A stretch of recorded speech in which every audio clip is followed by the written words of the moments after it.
Well, hello and welcome to the PSA World Tour social media channels, and welcome to an unusually bright and sunny Greater Manchester today for the Manchester Open 2024 PSA World Tour semi-finals day. My name is Martin Cooper. For the next 30 minutes, I'm going to be giving you a bit of a snoop around backstage at the event, meeting some well-known faces and having a bit of a chat about these semi-finals that are to come, and also giving you a bit of a show around of this venue because a lot of you haven't been here before. We are right outside of the Etihad Stadium. They're not in at the moment. They've gone down to London to play a football match against another team from Manchester. I don't really know much about it, but they're not here today, which is good. It means it's nice and quiet. But there's plenty of other things going on. As you know, Manchester City, of course, just clinched their fourth in a row Premier League titles, and that means they're going to have a big party today.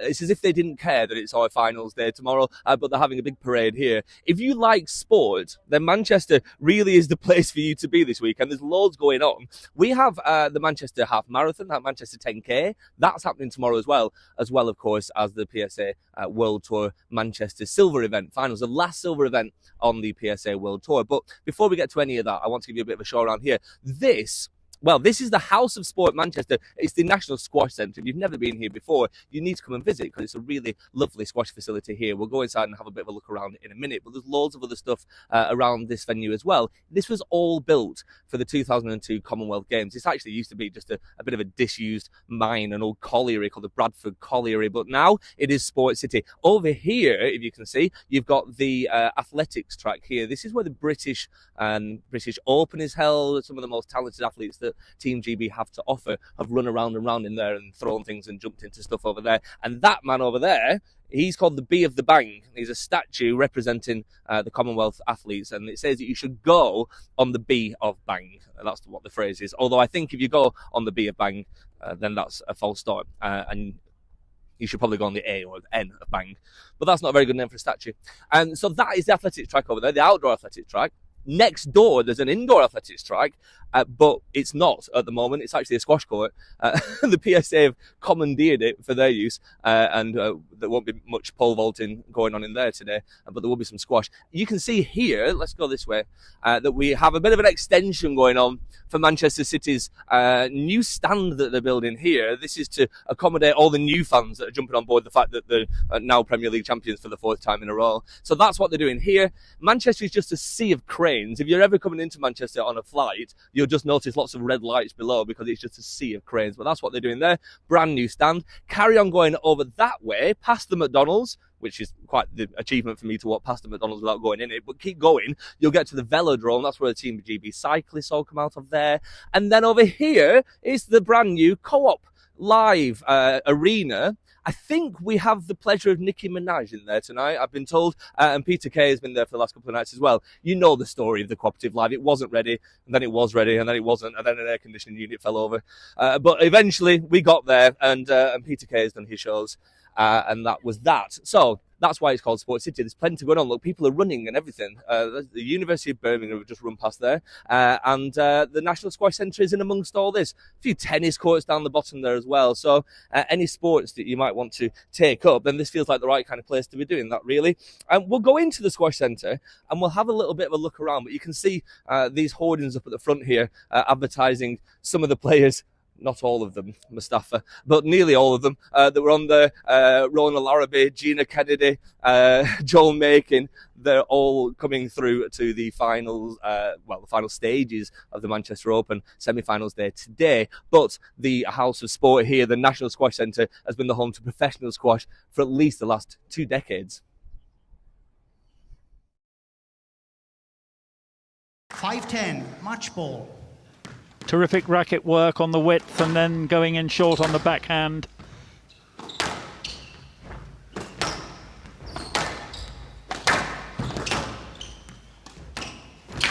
Down. And there it is. Short, 3 games to 1. The world number 1, number 2 seed in this event. 11-5. Taking the final in 4 games.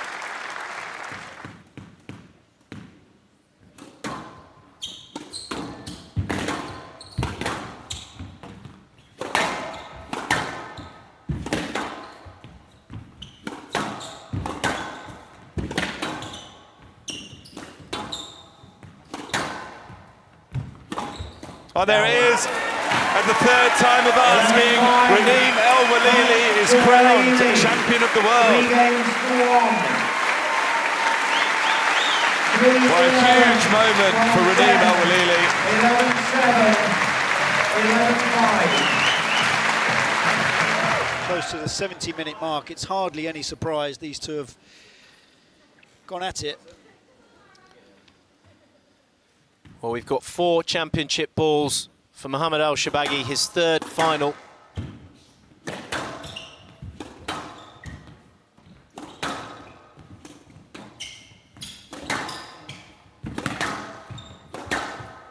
He's done it, Mohammed Al Shabagi's done it. Marwan running out of juice at the end there. 11-5, 9-11, 11-7, 9-11, 11-6. So Mohammed Al Shabagi, his 3rd World Championship final, he gets the title. Some terrific squash between the two brothers. Really, really good squash.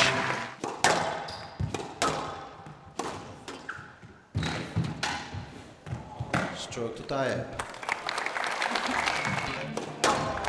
Stroke to tie, decision of Kell.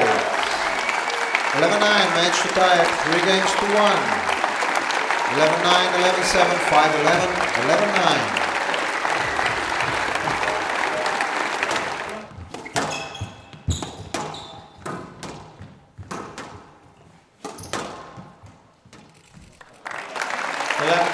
Match to Farag.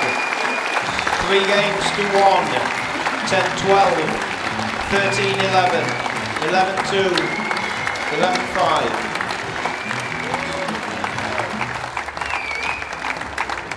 I think the greatest trophy of all right in the middle there.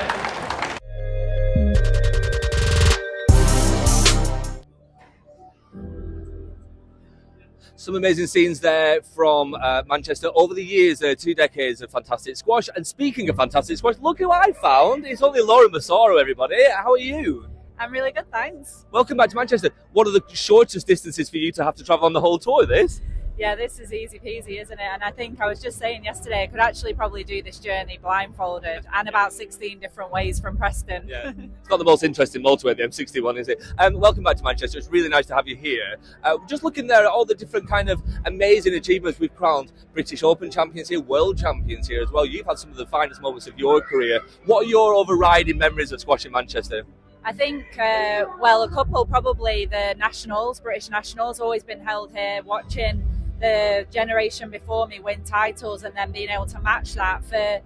For me, having a national title meant so much early in my career, because to win a national title, you had to be almost the best in the world. You had to be top 5 in the world to be even in with a chance. So it was so prestigious to win that title, and to win 4 of them here was really special in front of friends and family. But on a slightly lower, kind of less crowded level, definitely, obviously playing Northwest Counties my whole career, playing against men, it brought my squash on.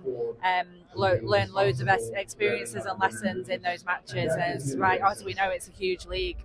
Yeah, and we know that a lot of the current pro players, and Joe Makins and so on, still love playing county squash because there's a real camaraderie to it, isn't there? Some of the scenes there we saw, Ali Farag and Noel Tayeb from last year, she's back again and she wants to three-peat this title. She's taking this seriously, yeah? She really wants this.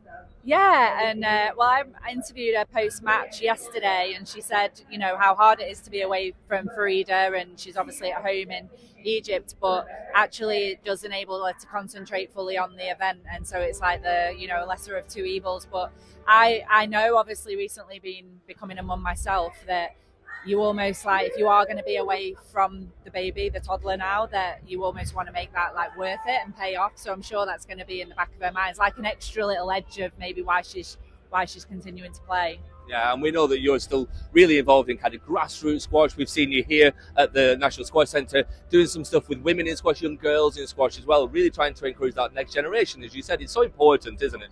Yeah, I try and help where I can. It's hard, obviously, having a toddler myself, but, you know, doing bits of coaching at home, and, you know, always happy to help whenever there's an opportunity to get involved. So, yeah, hopefully can inspire a few. We'll look forward to these semi-finals. It really is quite an open competition this year. It feels like even on social media, our fans are saying it could go anywhere. There's some kind of shock results this week as well. Some young juniors really showing their mettle. Where's your money going in these semis? Well, the women's is probably a little bit harder to call than the men's, because the players in the semi-finals are all within a really close range of ranking, aren't they? The men maybe a little bit more. You've got a couple of favourites, haven't you, in terms of, well, the Ibrahim making match is going to be a bit odd. We'll have to see how that plays out. So Ibrahim looks like he's carrying a bit of a knock in his knee, so that'll be really interesting to see how that plays out. But yeah, I'm just excited, because whether you're a favourite or whether you're an underdog, I feel like there's a real opportunity for a lot of people, and an opportunity for the crowd to get behind 3 British players as well. And it really makes a difference for anyone who happens to see this before the matches go on. Having played in front of a British crowd at the British Open, obviously British Nationals, Manchester Open, it does not half help you when you've got the crowd in your corner, and you have to, as a British player, you have to really contend with that all over the world, wherever you are. So to have a bit of home support can really make a bit of difference when it comes to playing at home. And this isn't just a fancy necklace you're wearing, this is actually your comms channel, because you're going to be commentating on these matches for us, aren't you? So I shall let you go back to work. Thank you so much, Laura Massaro, for making some time for us there. And we talked there about some of the surprise, some of the shock wins this week. I don't know, maybe there were shocks to us, maybe not to the players, but we'll have a little look now over the last few days here at the Manchester Open.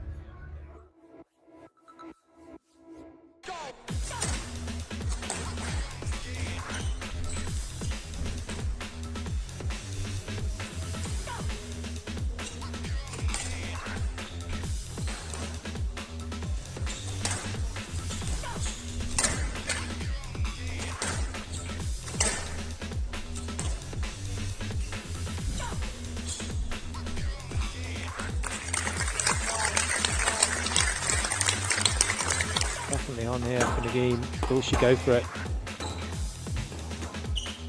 Well, that's going to be dangerous. Good flick. She'll do everything in her power need here to not let this happen.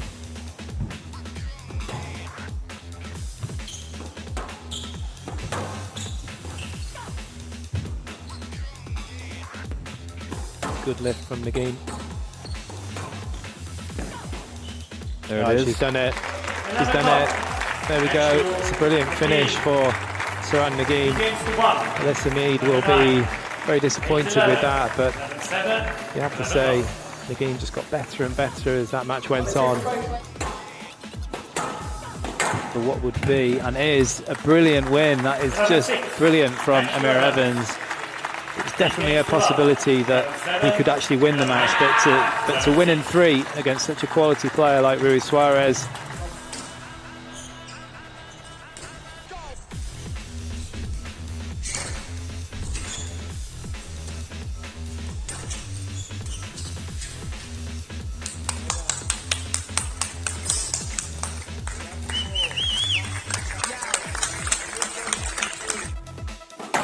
Frenchman really turning this around here. Have to remember this is the #1 seed as well. We've just seen. Yeah, and he has taken out the #1 seed here. Gregoire Marsh. There's the fist pump. 13, 10, I think 11, Owen's going 9, to thank the referee 11, here, and they won't be going to dinner together later.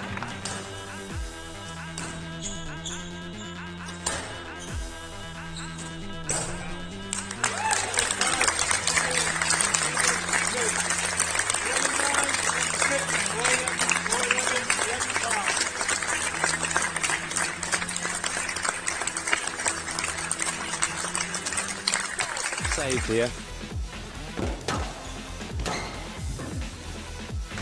Oh, that was wonderfully tight. 11-5. Great determination there from Greg Lobban. It was an unlucky decision there for the Frenchman, but having said that, Greg Lobban fully deserved this win. His first ever win over Gregoire Marsh.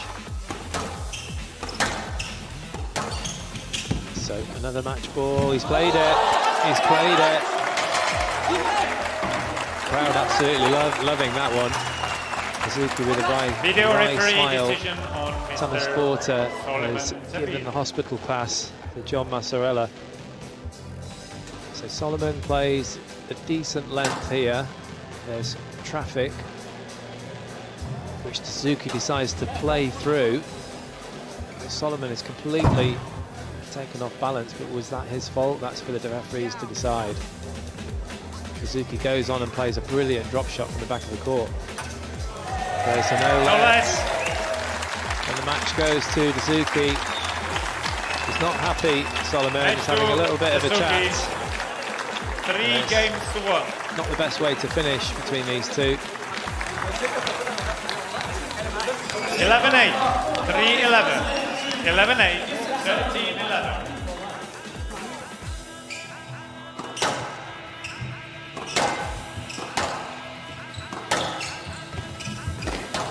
Played it. Down. Oh, and the error. It's been all about the error count. Match to Very Kennedy. low from Kennedy, games as to it love. always is. 11-8. 11-8. Good effort there 11-9. from Watanabe. At no point did she give up. Fighting right till the end, but a fabulous performance.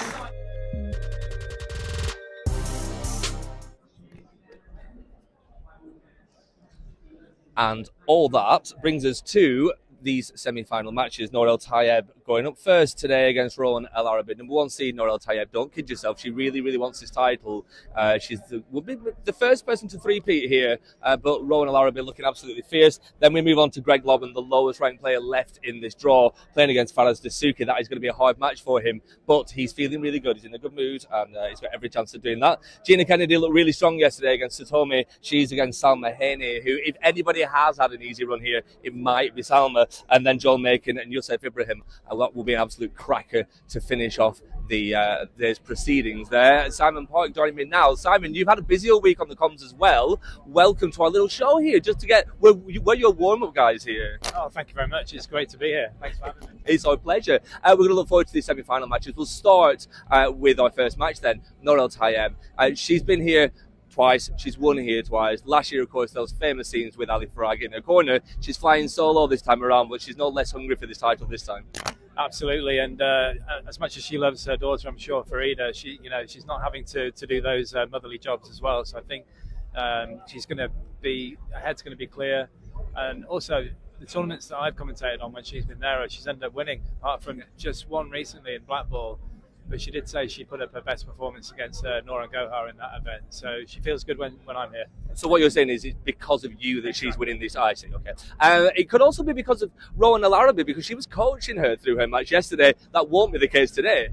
Yeah, that was blowing the mind of some of our crew, the fact that the two friends were helping each other, and she was already through to the semi-final once, and she was helping her through.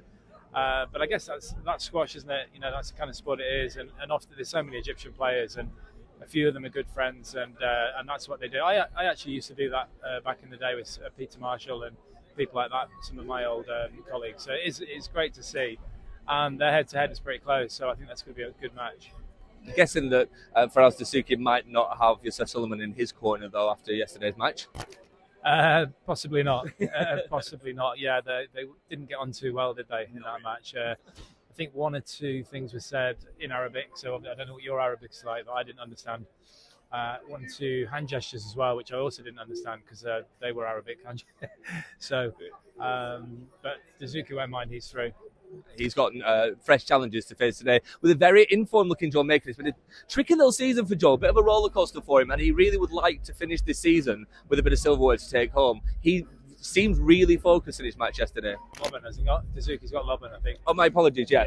This is why we're stood here, so we can do this. Lobban, okay, so Lobban, lowest, as we said, seed in the draw here, but again, he would love to take some silverware home as well, and I had a chat to Greg yesterday, and he's just enjoying the whole atmosphere here. There's no pressure on him. Sometimes that's really helpful, isn't it? Absolutely, yeah. He looks really relaxed, actually, Greg Lobban. Sometimes he can get a little bit pugnacious on the court, and things don't go his way. But he's been really good this week, really relaxed.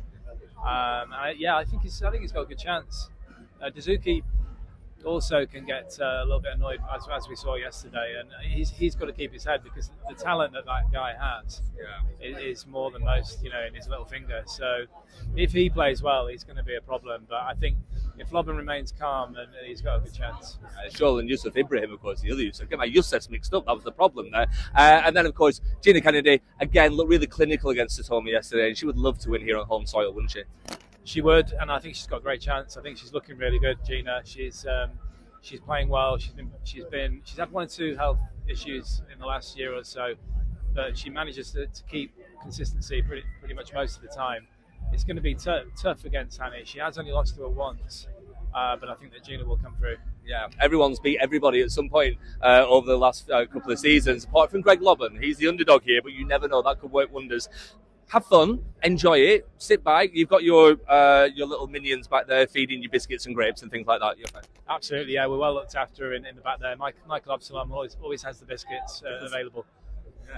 He does. And don't forget, all these semi-finals coming up in about 10 minutes, so you better skedaddle and get some work done. And the only place that you can watch these matches, of course, is on Squash TV. We're going to give them a very special deal today because you and I are friends, and we're friends with them. You've got a little code to use here. If you pop in MAN20, we're going to give you 20% off today, exclusively just for you for joining us here today. This is how you can subscribe to Squash TV.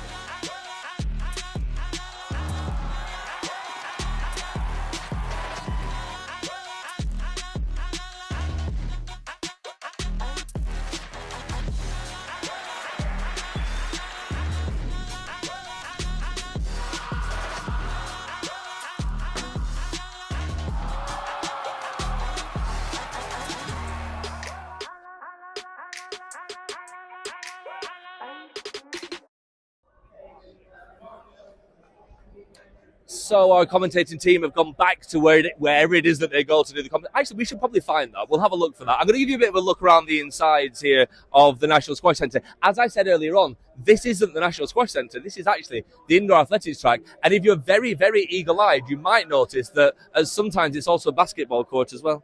Little basketball rings just up there. But where we are now, well, actually, I stood on it by accident the other day. There's a pole vault, pole jabby pit thing. That's the technical term for it. I don't know what they're called, but that's where that is. And we're actually on top of the 200-metre indoor running track here. And if you don't believe me, I'll prove it to you a bit later on. But the National Squash Centre is through here. It's going to be a bit of a tight squeeze, this, because there is a local competition going on right now. Look at all these people. This is how big squash is in Manchester at the moment. Oh, hello. Oh, I'm squeezing through here. Sorry, guys. I've got a cameraman with me as well. Look. Hello. Come on in. That's okay. We're all friends here. Look.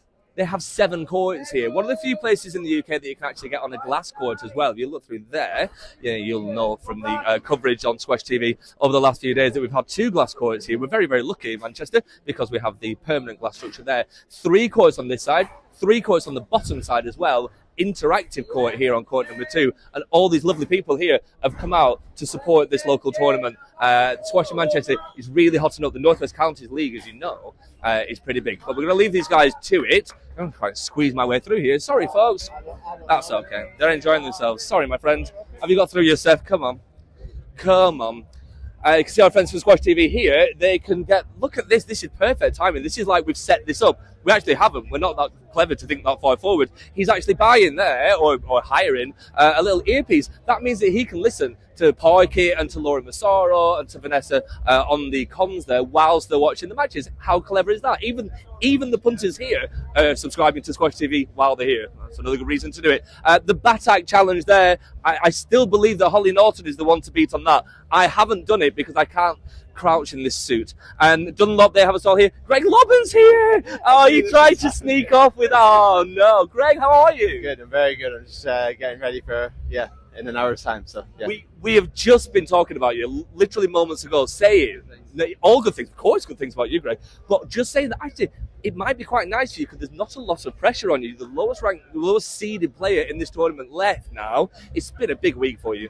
Yeah, a huge week already, and but I don't want to stop now. I think, as you said, there's not too many people that are above me in the draw now, and I said yesterday, I think there's 8 to 10 people that could have won this week, and thankfully I'm one of them. I'm still in contention, and I'm gonna go big today. It's been some incredible squash. Your match yesterday was so brilliant. It was so entertaining to watch as well, and you know that you've got this Manchester crowd on your side, right? I do, yeah. I've got my mum here who's just been on the train for the last 8 hours, so from Inverness, so it's a real special to have her here, and then a lot of people from Scotland, so I'm looking forward to it. There's a Scottish contingent in the audience. We talked about that yesterday. Go and get ready. You're in your Scottish blue suit as well, so absolutely. I'm representing for you, don't you worry. Greg, you go and get yourself ready. Greg Lobban there, he's got a fire in his belly for this one. He wants this title, and there's no reason why he couldn't. This whole draw was just blown wide open. Now, look, you've seen the glass court. You've seen all the bleachers and the stalls. You've seen the little stalls where you can buy stuff here. Look at what the kids have got to do around here. This is phenomenal. the Manchester organising team for this PSA event really do think of everything. They've got schools from all over the area. They had about 12, 13, 14 different schools come through in their classes to play on these mini courts over here. They've got these squash nets up here. They've got these interactive squash balls. This is great. Let's go look, we'll watch these boys play over here. It looks like they're hitting wind forms. I'm not quite sure what the thought process is behind that, but maybe it's to promote green energy through squash or something, I don't know. But what we're going to do, because we've not got too much time left, I want to actually be a little bit cheeky here. I'm going to take you backstage, and I know that I shouldn't do, but I'm going to. Do you see that sign there? It says strictly no spectator access. You don't have that problem. We're going to go through here. Look, you can see there Vanessa and Laura. Look at that, they're ready to go. They're just going over the final notes there. Squash TV crew getting ready to go there. This is the VIP area, which somehow I was allowed into yesterday. I didn't even think I was a P, let alone a VI one. And then through here, behind this special curtain, oh look, photographers going through there. It's all getting very exciting now. But this is backstage. Don't tell anyone that you're here. Look. So, you've heard about the Nour Tayeb, Michael Absalom biscuit saga. This is where it all happens. Look, I've been told she is abstaining until she wins this title. If she doesn't win, she doesn't get biscuits. That's the rule, as far as I'm concerned. But Michael Absalom still looking svelte as ever over there, by the way, considering how many biscuits he goes through. This is the gallery for Squash TV. This is, oh, look at that, big wave from Michael Absalom. Michael, let's have a chat. No, I can't go in there. They throw me back out again. Exciting semi-finals day coming up in Manchester. Yeah, we're not far off now. Under 10 minutes till the players come out onto court. You can actually see Nour Tayeb over here. Look, she's got her headphones in and just sort of going through like a warm-up process, which is quite exciting. Equally back here, we're doing like final few checks, sound checks, making sure I can hear him, and that's Thomas in there, and there's about 10 people that sit in the gallery, and then they just give us an insight. I guess from a TV point of view, they are controlling, making sure it goes out on TV so that you're seeing and hearing us okay, which hopefully you can. Which we can, and it always sounds fantastic because you're here and you're in control. You know, shall we have a look inside? Look, if anybody says anything, we got access to this area from Michael Absalom. Look, there's Parky ready to do his stuff. He's waiting for the ladies to rejoin him after they've done their in-vision stuff at the front. This is the gallery. This is all the important buttons that are pressed by important people. Lee Mitchell overseeing the entire operation here. He seems quite happy. He's waving. We've not been kicked out yet. That's okay. But I think we may have overstayed our welcome. So let's nip this way. All the guys that work on social media here, they work out of these little rooms down here. That's where they sit drinking coffee. But we'll bypass that slightly. We're just going to have a little look. Oh, there's the referee's room. John Mazzarella going off to do some refereeing there. Hello there, gents. That's where they're relaxing there. They get all kinds of things, grapes being fed to them and all kinds of stuff like that. And this is the player warm-up area. As we said, Nour Tayeb getting ready to go on court. First of all, we're not going to interrupt her because she's obviously in the zone. That's where she needs to be. You can see Greg Lobban back there as well. You can see Rowan Al-Arabi going nice and stretched out there. And also, what I will say is that sandpit for the long jump and the triple jump is brilliant if you've got children with you. Laura Massaro had a little boy with her yesterday. SJ Perry had her little boy with her. Stick them in a sandpit. It's great. Just don't tell the athletics when we come back again next week that it was our kids playing in the sandpit. When they start finding dumper trucks after the triple jumpers have launched themselves into it. And then what the players do is they come down here. They stand here very patiently. Michael Absalom will do his announcement and they will run out of this curtain here. And they're greeted by this side. Look at this. Our fantastic sound and lights department is over there. The DJ's at the back there. He's been keeping us all in the mood with the right kind of tunes back there. We've got a brilliant volunteers that work down here. Just so you know, by the way, that this is a program that the PSA set up with the International Curling Committee, and when curlers retire, we give them one of these, and we put them on court, and it's like a program that we've set. That's good, isn't it? It's like an inter-sports thing that we've done there. This is the VIP area here. You can see all these lucky people. Josh Taylor over there, by the way. Give us a wave, Josh. Hello, and Adriana there from England Squash. Josh is one of the organisers of the Manchester tournament. What a job he's done. We're going to be a bit cheeky here and go right to the very front of the glass court here. Look at this. The fans are all in their seats. Do you reckon they'll give us a wave? Will give us a wave?